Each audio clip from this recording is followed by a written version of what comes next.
What? What are we looking at, Tim? What you just saw was the John Pierre cattle maple, which is named after the late John Pierre, which the station's named after. It's a southern seed source out of Oklahoma. It's a thicker leaf sugar maple. Goes to bright red every year, regardless of what type of fall we have. So it's kind of the mainstay of this place.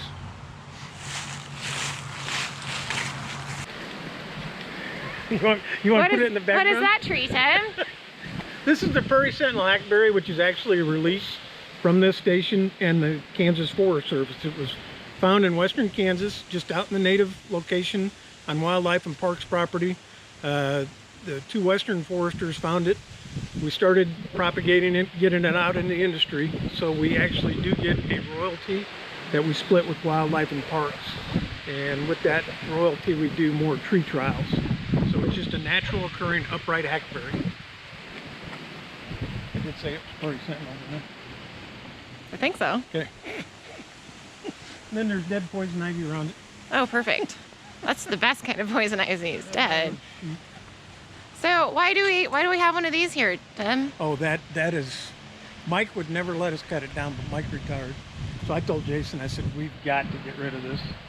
I said, we're starting to see it as understory every place. Yeah.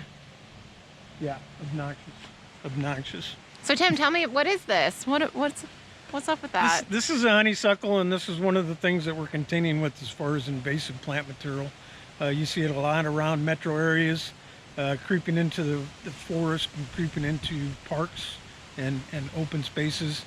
Its problem is it's very shade tolerant, so it's overtaking the understory, so you don't have regeneration. But yeah, it's crowding out the understory in a lot of our parks around Wichita.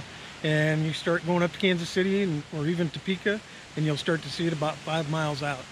And it's just rampant. Everywhere.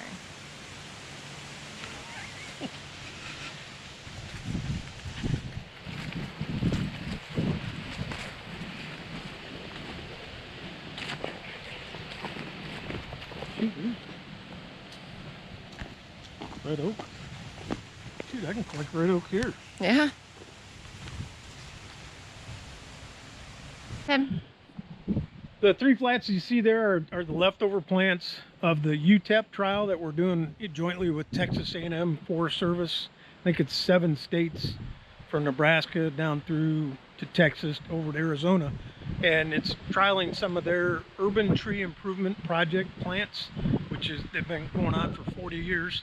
And they've kind of selected some of their best seed sources of various plants. And we'll see, I actually got that planted about a week ago. So we'll go out and see it planted. But you get a better look of them there than you probably will in the ground.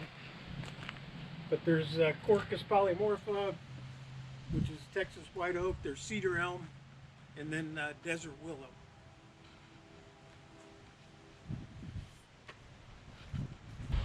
Here's the UTEP trial that's actually planted in the ground a couple weeks ago. You won't be able to, they're pretty small plants. You probably won't be able to pick them out too well, but you can scan. There's white oak, Texas white oak, cedar elm, and desert willow. I need to water them today.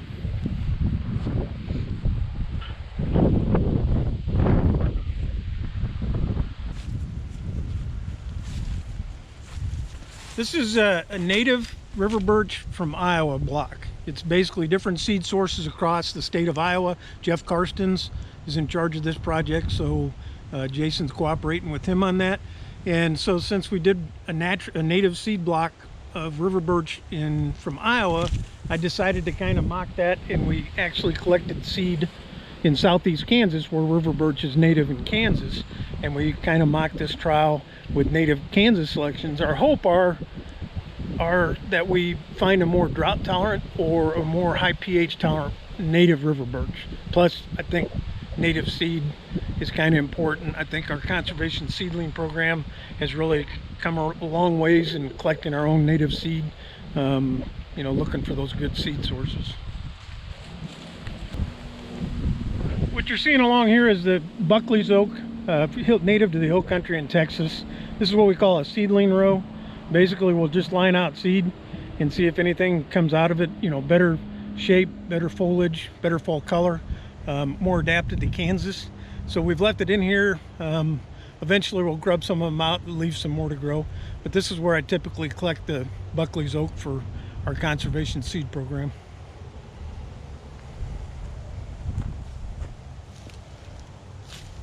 This is the Caddo maple block. We started out earlier and saw the John Pierre Caddo maple. This is where the John Pierre Caddo maple came out of the Caddo maple seed block. Again, we just lined out, I say we, it's not necessarily we, they lined out a seedling rows of Caddo maples, and from that they were looking for one that would consistently fall color in Kansas.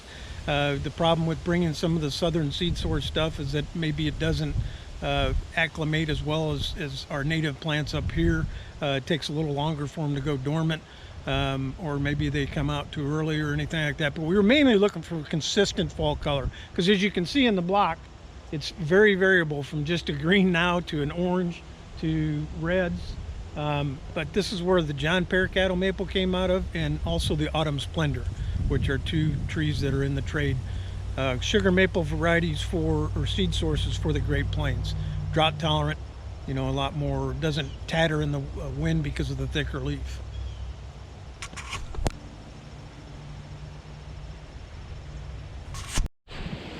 Right now we're in the thornless male Osage orange block. Again, that was one of John Pierre's favorite trees. He spent a lot of time working on that. There were two main releases that came out of this block. This one is called White Shield. Named after Chief White Shield in Oklahoma, kind of an Oklahoma seed source, but thornless, no fruit. And the other one that came out of this block was called Wichita. And for years we weren't sure where John's notes kind of were sporadic. We didn't know where Wichita was collected, but in the last couple of years we've recently found out it was collected in Derby, not even Wichita, Kansas. So I don't know if it was a Wichita mountain seed source or something like that out of Oklahoma, but Wichita is in Derby. Has a little bit more open habit.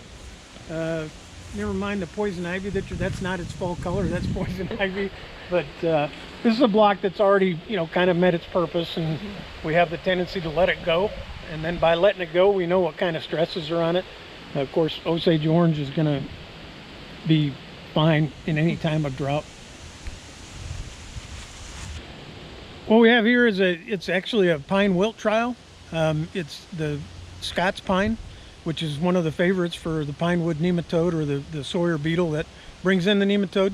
This is a trial that was done by Dr. Griffin, the researcher here at the station. Ned Tisserat, some of you will recognize his name since he moved to Colorado State in his later years, but he started a trial using the tree bong, pressurized bicycle pump that would pump the chemical to prevent the nematode. On some trees in this Christmas tree farm in Lansing that he tried this on, he actually would inject the nematodes in the tree and not follow up with the control. So these are trees, or offsprings of the trees that had been injected but never died. So we're hoping out of this, when we're done with this trial, that there might be some resistant Scots pine. But you can see we're losing a few, and that happens every year. We lose a few more. So this again is a long-term study to see if we might find a resistant Scots pine. And then you might scan that, sometimes with all of our pine problems, especially here in the Great Plains, we lack maybe that evergreen component, except for our native eastern red cedar. Sometimes I even suggest the southern magnolia. The Magnolia grandiflora is for evergreen look. Now it's a broadleaf look, but at least it doesn't get pine wilt and some of those other issues that pines have.